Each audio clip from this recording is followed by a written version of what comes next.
Спростіть вираз. Переписувати не буду, продовжуємо. Розкриваємо дужки. Х множимо на х квадрат. Х множимо на мінус 2y, мінус 2xy.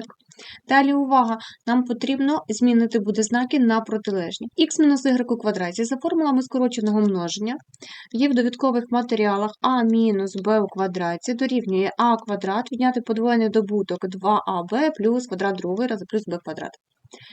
Х у квадраті. Але перед дужками знак мінус, тому мінус х квадрат.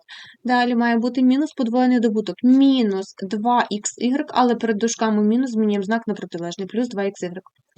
Мінус y у квадраті це буде плюс y у квадраті, змінюємо знак на протилежний, мінус y квадрат. Х квадрат мінус х квадрат взаємно знищились, мінус 2xy плюс 2xy взаємно знищились. Залишається обов'язково беремо зі знаком мінус y квадрат. Варіант В.